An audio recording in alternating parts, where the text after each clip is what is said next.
नमस्कार, आप देख रहे हैं देश न्यूज। मैं हूं आपके साथ सूरज पाठक। हमारे खास कार्यक्रम वो जो जानना जरूरी है, इस कार्यक्रम में आप सभी का स्वागत है।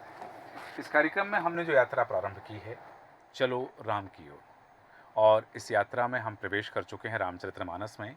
जैसा कि रामचरितमानस की इस यात्रा में बाबा तुलसीदास जी ने जिन जिन की वंदना की है, देवी देवताओं की वंदना की है और संतों की वंदना की है, ब्राह्मणों की वंदना की है, उन्होंने खल और दुष्टों की भी वंदना की है। और अब इसी क्रम के उस पड़ाव पर हम हैं जहां बाबा तुलसी के लिए सब कुछ सीता और राम है। क्यों है? बाबा तुलसी का भाव क्या है? बाबा तुलसी ने जो चौपाइयाँ लिखी हैं, अर्धाली लिखी हैं, दोहे लिखे हैं, सोरठा और छंद लिखे हैं, वो हमारे वर्तमान जीवन में कैसे प्रभाव डालते हैं, इसी विषय पर हम चर्चा करेंगे कि बाबा तुलसी का जो आशय है, मूल आशय, वो क्या कहना चाहते हैं। हमारे साथ हैं श्रद्धेय कथावाचक रमेश शर्मा जी। रमेश शर्मा जी, बहुत स्वागत है आपका देश न्यूज में। और जिस तरह से हम बात कर रहे हैं श्रद्धेय कि बाबा तुलसी ने जो जो चीज़ें लिखी हैं, उन सब के वर्तमान में आशय चरितार्थ होते हैं, और वो जितनी प्रासंगिकता उस समय थी, उतनी ही प्रासंगिकता रामचरितमानस के प्रत्येक शब्द की वर्तमान में है। मैं शुरू करूंगा कि जहां राम रूप से जीव मात्र की वंदना करते हैं बाबा तुलसी और कहते हैं कि आकर 4,84,000 जाति जीव जल थल नभवासी। और इसके बाद जो चौपाई उन्होंने उल्लेखित किया है कि बहुत वो क्या गूढ़ता है उसमें कि सी राममय सब जग जानी, करहूं प्रणाम जोर जुग पानी। सारे जग को बाबा तुलसी सीता और राम के मय देखना चाहते हैं और देखते हैं। क्या संदेश देना चाहते हैं बाबा तुलसी और सारे जगत को, क्योंकि उनके राम, तुलसी के राम अलग हैं। तुलसी के राम राजा हैं, तुलसी के राम वनवासी हैं, तुलसी के राम योद्धा हैं। तो यहाँ पूरे जगत को राममय देखने के पीछे बाबा तुलसी का क्या उद्देश्य और क्या आशय है श्रीमान? देखिए, जैसा कि हम लोग चर्चा कर रहे हैं, आपने भी कहा है कि बाबा तुलसीदास जी ने रामचरितमानस का जो आरंभ किया है वो उन्होंने मंगलाचरण से। मंगलाचरण उन्होंने सबसे पहले देवों की वंदना की है, त्रिदेवों की वंदना की है, माताओं की वंदना की है, फिर गुरु वंदना की है, संत वंदना की है, असंत वंदना की है और दुष्टों की वंदना की है। ये जो चार काम करने के बाद अब वो ये आ रहे हैं, इस पांचवें क्रम पर आ रहे हैं कि आपका मार्ग क्या हो। सुंदर जीवन बनाने के लिए, अपने लक्ष्य को प्राप्त करने के लिए चित्त की एकाग्रता बहुत बहुत आवश्यक है। बाबा तुलसीदास जी ने आपने अगर देखा होगा तो उन्होंने पूरे संसार को राममय माना। उनके जो राम हैं, जैसा कि आपने कहा है कि वो राजा भी हैं, वो योद्धा भी हैं, वो वनवासी राम भी हैं, लेकिन इसके साथ साथ उन्होंने राम में सगुण और निर्गुण, ये जो चौपाइयों पर आज हम चर्चा करेंगे, इसमें उन्होंने सगुण भी राम में देखा है और निर्गुण भी राम में देखा है। इसके अलावा सगुण और निर्गुण दोनों को उन्होंने केवल एक शब्द में प्रतीक माना है, चित्त को एकाग्र करने के लिए।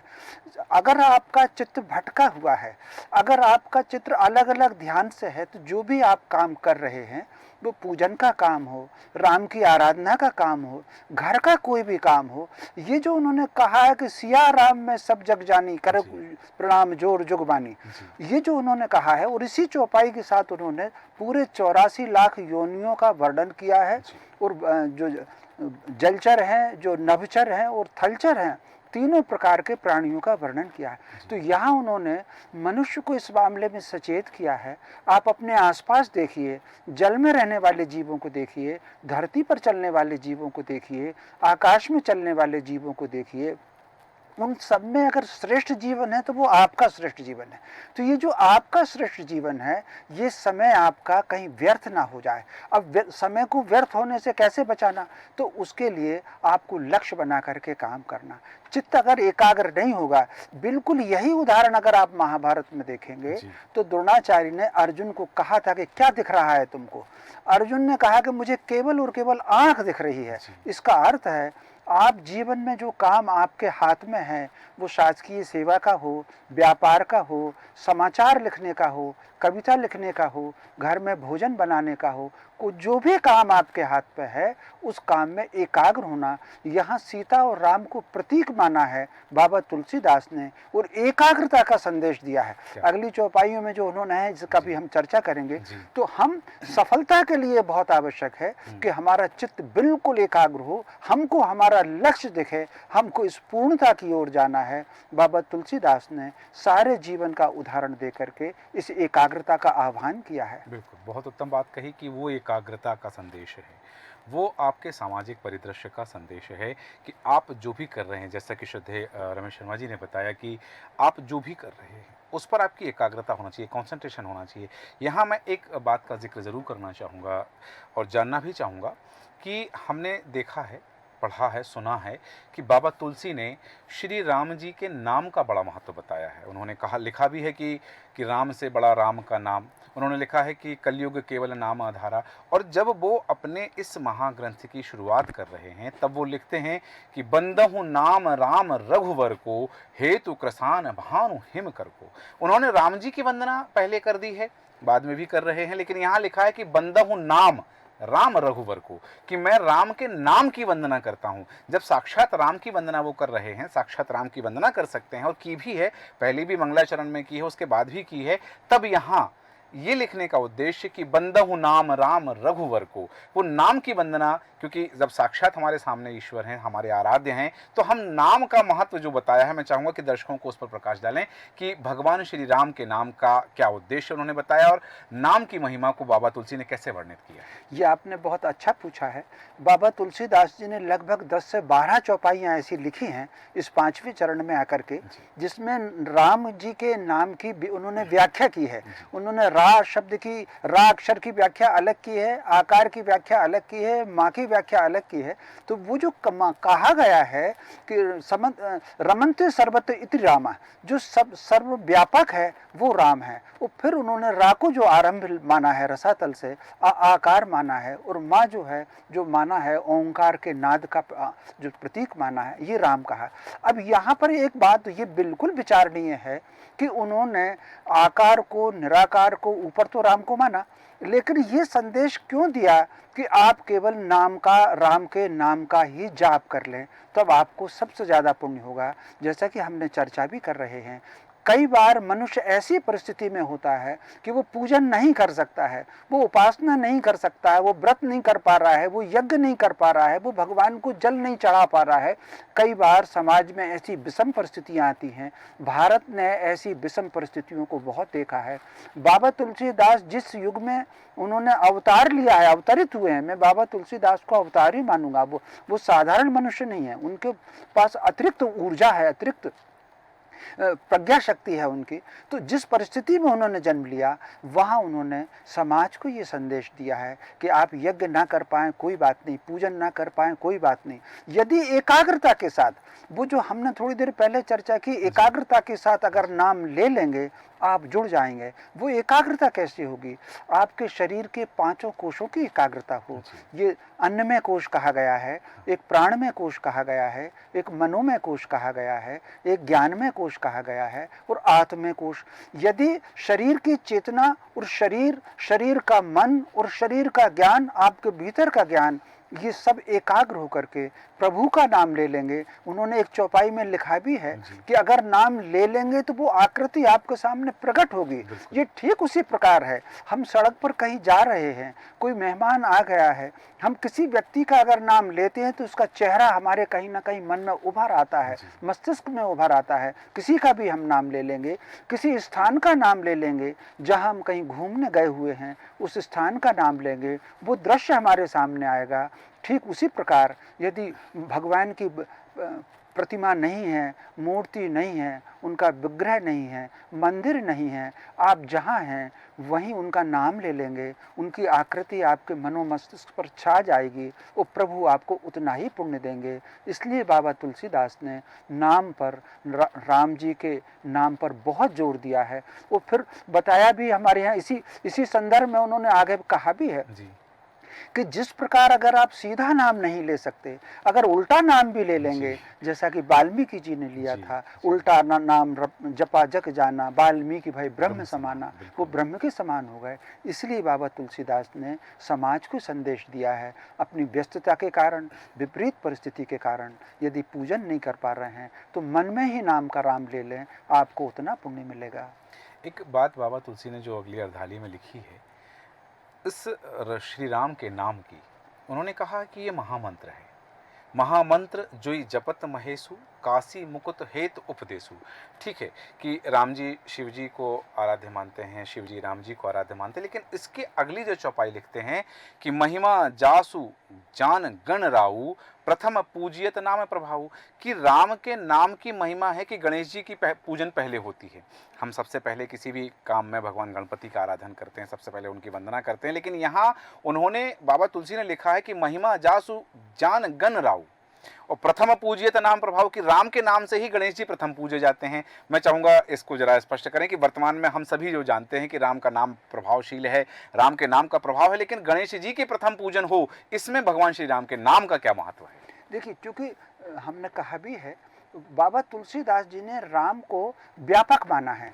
मोटे तौर पर जो हम संसार को देख रहे हैं, व्यक्तियों को देख रहे हैं, मैं हूँ, आप हैं और सारे लोग हैं, ये सूरज है, ये चांद है, ये महासागर है, ये धरती है, सारे ग्रह हैं, आखिर इनको संचालित करने वाली वो शक्ति कौन है? आखिर कौन वो शक्ति है जो सूर्य और चंद्रमा के बीच में एक अंतर बनाए हुए है, सूर्य और पृथ्वी के बीच में अंतर बनाए हुए है? आकर्षण की शक्ति सब में है।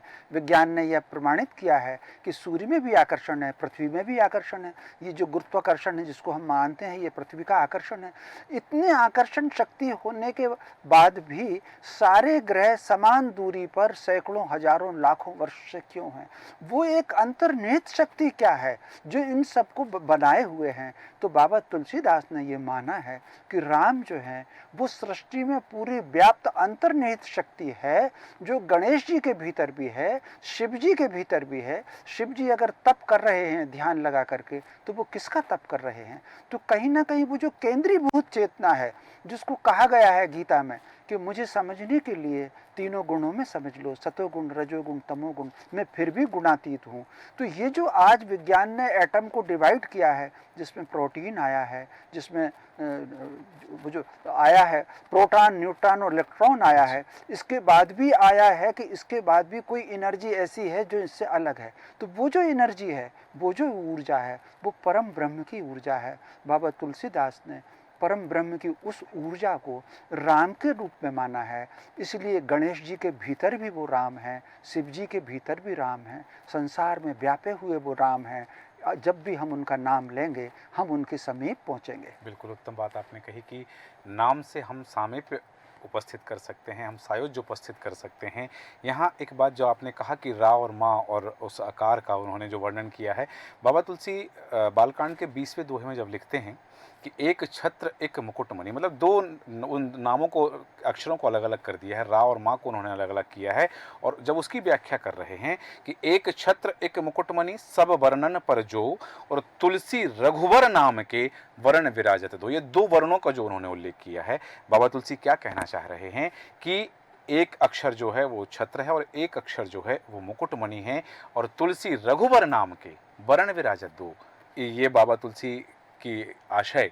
और हम, क्योंकि मैं ये बताना चाहूँगा दर्शकों की इस विषय पर हम क्यों चर्चा कर रहे हैं, ये हमारी जो यात्रा है चलो राम की ओर, वो क्यों है, वो सिर्फ इसलिए है कि यदि रामचरितमानस को लेकर के अलग अलग कथाकारों ने, अलग अलग लोगों ने अपने अपने विवेक के अनुसार उसकी व्याख्या की है, मीमांसा की है, लेकिन उसका जो वास्तविक अर्थ है वो आपको पता हो और आपके मनोमस्तिष्क में कहीं कोई भ्रम हो तो वो दूर हो सके, इसलिए हमारी यह यात्रा है, जिस यात्रा में हम और आप साथ हैं। तो श्रीमान आपसे आग्रह है कि यहाँ जब रा और माँ को बाबा तुलसी अलग करते हैं कि एक छत्र है और एक मुकुटमणि है, तो बाबा तुलसी क्या कहना चाहते हैं? देखिए, इसके पीछे उनका संदेश यही है कि एक आधार है। मणि का आधार क्या होता है? मणि का आधार छत्र होता है। छत्र, और उस छत्र का शीर्ष क्या होता है? छत्र का शीर्ष मुकुट होता है। तो बाबा तुलसीदास जी इस नाम के अक्षर की उन्होंने जो व्याख्याएं की हैं, करीब 5-7 चौपाइयों में उन्होंने जो केवल रा और माँ की जो व्याख्या की है, उस आधार पर उन्होंने इन दोनों अक्षरों को सर्वश्रेष्ठ बताया है। रा शब्द जो अगर आप देखेंगे तो रा से रम्य शब्द भी बनता है। राम तो बनता ही है, रम्य शब्द क्या है? रम्य शब्द है वो यानी व्यापा हुआ है। तो ये जो शब्द आया है रा का, आप देख लीजिए शब्दकोश में, देख लीजिए शब्दकोश के लगभग आपको 70% ऐसे शब्द मिलेंगे जिसमें या तो रा होगा या अथवा माँ होगा। यदि रा और माँ को अगर आप शब्दकोश से निकाल देंगे तो मान करके चलिए शब्दकोश अधूरा रह जाएगा। तो ये कुछ प्रकृति की है, इस पर इतने शोध हो रहे हैं कि रा की इतनी महत्ता क्यों है, माँ की इतनी महत्ता क्यों है, जो 12 खड़ी में अक्षर आते हैं। तो बाबा तुलसीदास जी ने आज से 400 साल पहले इन दोनों शब्दों की जो महत्ता स्थापित की है, एक आधार है और दूसरा उसकी शीर्ष है, एक आरंभ है, दूसरा उसकी पूर्णता है। आरंभ और पूर्णता के बीच में संसार है, आरंभ और पूर्णता के बीच में जीवन है, आरंभ और पूर्णता के बीच में ही आपका वो परिणाम है जिसको आप कर्मफल कहते हैं, जो आप कर रहे होते हैं। यही जो उन्होंने छत्र और मणि का उदाहरण दे करके बाबा तुलसीदास ने समाज को यही संदेश देने का प्रयास किया है। बिल्कुल, बहुत उत्तम बात आपने कही कि वो आधार से जोड़ते हैं कि वास्तव में जो नाम है, यदि ये अक्षर निकाल दिए जाएं तो हिंदी की वर्णमाला अधूरी हो जाएगी। यहाँ मैं एक बात का उल्लेख जरूर करना चाहूँगा श्रीमान जी की जिस तरह से रामचरितमानस में हम देखते हैं कि बाबा तुलसी ने कई जगह दो अलग अलग भावों की पंक्तियाँ उद्धृत की हैं। हम बात करें बालकांड में जहाँ बाबा तुलसी लिखते हैं कि रंग भूमि जब सिय पगधारी रूप देख मोहे नर नारी, वहीं उत्तरकांड में बाबा तुलसी लिखते हैं कि नारी न मोह नारी के रूपा पन्नगारी है शरतनूपा। ऐसी कई चौपाइयाँ हैं जो एक दूसरे के परस्पर विरोधी हैं, लेकिन उन्होंने उसके अर्थ भी लिए हैं। तो यहाँ एक बात जरूर जानना चाहूँगा, इन विषयों पर भी हम जब ये चौपाइयाँ आएंगी तब चर्चा करेंगे, लेकिन यहाँ बाबा तुलसी जब लिखते हैं नाम की महिमा में, वो नाम की महिमा लिख रहे हैं और कह भी बता भी रहे हैं कि भगवान श्री राम का नाम क्या है, उसका प्रभाव कितना है, वो ये भी बता रहे हैं कि रा क्या है और माँ क्या है। लेकिन यहाँ वो लिख रहे हैं कि समुझत सरस नाम अरु नामी। वो नाम और नामी मतलब जिसका नाम है वो और जो नाम है उन दोनों को अलग अलग बता रहे हैं। लेकिन ये भी लिख रहे हैं कि प्रीत परस्पर प्रभु अनुगामी, कि समुझत सरस नाम अरुणामी, प्रीत परस्पर प्रभु अनुगामी। और यहाँ वो खुद लिखते रहे हैं नाम की महिमा लिखते हुए कि नाम रूप दुई ईस उपाधि अकथ अनादि सुसामुज साधी, कि इसको कहा नहीं जा सकता है, ये अनादि है और इसके विषय में बहुत सारी चीजें केवल समझी जा सकती हैं। वो लिख भी रहे हैं और कह रहे हैं कि अकथ है, इसको कहा भी नहीं जा सकता है। क्या कहना चाह रहे हैं आखिर बाबा तुलसी? देखिए, सामान्यतः अगर आप देखें तो हम जो चीज़ देख रहे होते हैं, जो सोच रहे होते हैं, उसको पूर्णतः कभी व्यक्त नहीं कर सकते। उसका कारण है हमारी अभिव्यक्ति की जो क्षमता है वो सीमित क्षमता है। अगर हम अपने ज्ञानेंद्रियों को देखेंगे तो जो मन की क्षमता है उतनी क्षमता आँखों की नहीं है, जितनी आँखों की क्षमता है उतनी क्षमता कानों की नहीं है, और जितनी कानों की क्षमता है उतनी क्षमता जिह्वा की नहीं है, स्वर की क्षमता नहीं है। तो स्वाभाविक रूप से हम जो अभिव्यक्त करते हैं वो शब्द में अभिव्यक्त करते हैं, स्वर में अभिव्यक्त करते हैं, इसकी क्षमता बहुत सीमित है। तो राम को जिस प्रकार हम समझ सकते हैं, राम की महिमा को जान सकते हैं, उसको हम व्यक्त कर ही नहीं सकते। कई बार हमारे जीवन में भक्ति के अनुभव होते हैं, कार्य के अनुभव होते हैं, किसी व्यक्ति के व्यवहार का अनुभव होता है जो हम बिल्कुल व्यक्त नहीं कर सकते। एक और बात है, उन्होंने जैसा कि कहा है कि ये दोनों स्वर जो हैं, दोनों अक्षर अलग अलग हैं, फिर भी ये एक हैं। इसको उदाहरण को समझने के लिए हम अपने शरीर के दोनों हाथ देख लें। हमारे दोनों हाथ देखने में अलग अलग हैं, लेकिन दोनों एक दूसरे के पूरक हैं। हमारी दो आँखें हैं, देखने में अलग अलग हैं, लेकिन दोनों एक दूसरे के पूरक हैं। ठीक उसी प्रकार कान को देख लें, उसी प्रकार ये दोनों अक्षर जो हैं रा और माँ कहने के लिए अलग अलग हैं, लेकिन ये दोनों जब मिलते हैं तब राम बनते हैं, और राम का नाम आते ही राम जी की छवि आती है। इसलिए इसमें एकत्व है जो बाबा तुलसीदास जी ने इसमें लिखा हुआ है। वो जो एकत्व का भाव है उसको व्यक्त नहीं किया जा सकता, उसको अनुभव किया जा सकता है, उसको अपने भीतर ढाला ही जा सकता है। बिल्कुल, बहुत उत्तम बात आपने कही है कि भगवान श्री राम का जो नाम है, जो नाम की महिमा है, बहुत कम शब्दों में एक जिज्ञासा है मेरी कि बाबा तुलसी जब लिखते हैं दोहा क्रमांक 21 में कि राम नाम मन दीप धरो जीह देहरी द्वार, उन्होंने इस जीव को जो कहा है, इस देह को जो कहा कि ये देहरी का द्वार है, इसे दरवाज़ा बताया है, देहली बताया है, और उन्होंने लिखा है कि राम नाम मन दीप धर जीह देहरी द्वार, तुलसी भीतर बाहर है जो चाहे सो जियार। कि क्या ये राम का नाम, ये नाम हमारे अंदर और बाहर कैसे प्रकाशित कर सकता है? बाबा तुलसी जो कह रहे हैं कि मणि दीप धर जी है देरी द्वार, तो राम का नाम किस तरह से उस मणि के जो दीप है उसकी भूमिका अदा करता है? देखिए, मोटे तौर पर अगर आप देखेंगे तो हमारा व्यक्तित्व जो है, तो जितना ये बाहर संसार ब्रह्मांड फैला हुआ है, उतना ही रहस्य हमारे भीतर है। तो राम के नाम से भीतर का रहस्य उजागर होता है, भीतर का एक प्रकाश उजागर होता है। जिस प्रकार अगर अंधकार है तो हम संसार को नहीं देख सकते, अज्ञान अगर है तो हम संसार को समझ नहीं सकते। संसार को देखना और संसार को समझना, ये दो अलग अलग बातें हैं। ठीक उसी प्रकार राम का नाम जो भीतर प्रकाश पैदा करता है, संसार में अगर अंधकार है, सूर्य देव ना निकले तो हम संसार को नहीं समझ सकते। ठीक उसी प्रकार जो राम का नाम है आपके भीतर की प्रज्ञा को जागृत करता है। और अगली जो चौपाई में बाबा तुलसीदास जी ने, जानते हो, उसका उदाहरण दिया है। उन्होंने उदाहरण चंद्रमा के शुक्ल पक्ष का और कृष्ण पक्ष का उदाहरण दिया है। आप कल्पना कर सकते हैं, शुक्ल पक्ष में धीरे धीरे चंद्रमा बढ़ता है, कृष्ण पक्ष में धीरे धीरे चंद्रमा अंधकार की ओर जाता है। ये बाबा तुलसीदास ने ये उदाहरण दे करके संसार को ये समझाने की कोशिश की है। यदि आप ज्ञान के मार्ग पर बढ़ेंगे तब आप पूर्णता की ओर जाएंगे, संसार की उपलब्धियों की ओर जाएंगे। संसार आपके आगे नमन करेगा। पूर्णिमा के चांद को हम कितना नमन करते हैं, लेकिन अगर आप अज्ञान की तरफ जाएंगे, कुसंग की तरफ जाएंगे, तब आप जो है मान करके चलिए कि आप कृष्ण पक्ष हैं और धीरे धीरे आपका व्यक्तित्व ह्रास होता चलेगा। ये उन्होंने एक चौपाई में उदाहरण दिया है। तो जो भीतर के प्रकाश को प्रकाशित होने की बाबा तुलसीदास जी ने बात कही है, वो चंद्रमा के शुक्ल पक्ष की भांति बात कही है। आप राम का नाम ले लीजिए, उसमें मन को एकाग्र करिए। मन को एकाग्र करेंगे तो आपकी आत्मचेतना जागृत होगी, आपकी प्रज्ञा शक्ति जागृत होगी, जिसके आधार पर आप संसार में एक सफल इंसान बनेंगे। बहुत उत्तम बात कही आपने कि आप नाम का सहारा लेकर चलते हैं, और जो शुक्ल पक्ष का चंद्रमा जैसे जैसे बढ़ता है कि हमारे अंदर जो प्रकाश करता है, वो प्रकाश कर सकता है श्री राम जी का नाम और नाम की महिमा। यहाँ मैं जरूर जानना चाहूँगा आपसे श्रीमान जी की सकल कामना हीन जे राम भगत रस लीन, नाम सुप्रेम पीयूष हृद तिनहु किए मन मीन। बाबा तुलसी ने राम के नाम का प्रभाव तो बताया है, नाम की भक्ति का भी उन्होंने उल्लेख किया है कि राम भगत रस लीन और सकल कामना हीन जे, कि यदि कोई कामना के बिना भगवान श्री राम की भक्ति में आप जाते हैं, उनके नाम के रस में यदि डूबते हैं, तो नाम सुप्रेम पीयूष हृद तिनहु किए मन मीन।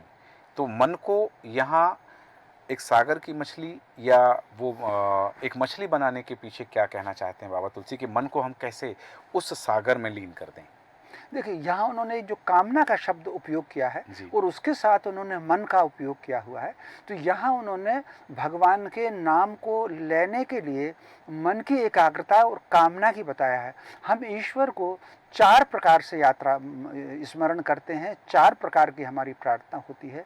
एक तो कामनाओं की प्रार्थना होती है, भगवान के पास जाते हैं और कहते हैं कि हमारी लॉटरी खुल जाए, हमारा बेटा उत्तीर्ण हो जाए, हमारी बीमारी दूर हो जाए, ये कामना की प्रार्थना है। दूसरी, जब कभी हम संकट में होते हैं, उसको आर्त पुकार कहा गया है कि हम आर्त रूप में पुकारते हैं, हे प्रभु, इस संकट को हमको कहीं ना कहीं दूर कर दीजिए।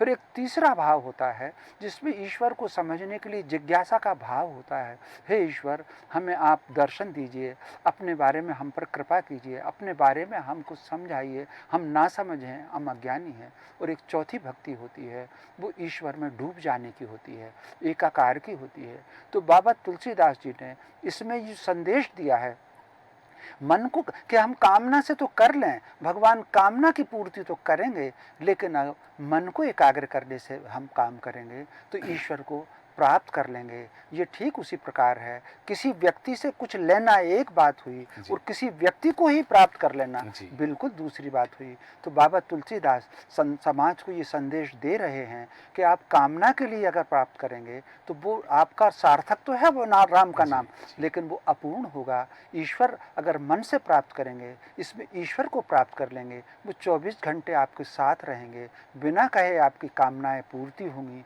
बिना कहे आपकी समस्याएं दूर होंगी, वो खुद उठ करके आकर के आपको मार्ग बताएंगे। बिल्कुल उत्तम है कि आप यदि उनके आश्रित हो जाते हैं तो वो खुद आपका मार्ग प्रशस्त करते हैं। चूँकि समय हमें अनुमति नहीं दे, लेकिन आपकी वाणी हम चाहेंगे कि भगवान श्री राम के नाम की महिमा बाबा तुलसी ने जो लिखी है वो, और राम नाम की भक्ति के विषय में आप हमारे दर्शकों को बताएं कि हम कैसे भगवान का सायुज्य प्राप्त कर सकते हैं। देखिए, स्वाभाविक रूप से ये जो उन्होंने संदेश भक्ति का दिया हुआ है वो बहुत स्पष्ट कहा है, और इससे पहले की चौपाई में और कहा है कि राम आपको कब सार्थक होंगे, जब आप सत्संग करेंगे, अच्छे लोगों के साथ रहेंगे। और उसमें उन्होंने उदाहरण दो लोगों का दिया, एक तोते का उदाहरण दिया। अगर वो अच्छे व्यक्ति के साथ में रहेगा तो राम राम सीखेगा, बुरे व्यक्ति के साथ रहेगा तो वो गालियाँ सीखेगा। और हंस का उदाहरण दिया कि वो जो है सार सार तत्व को कहता है। तो उन्होंने कहा है अच्छे लोगों के साथ रहें, उससे भक्ति मिलेगी।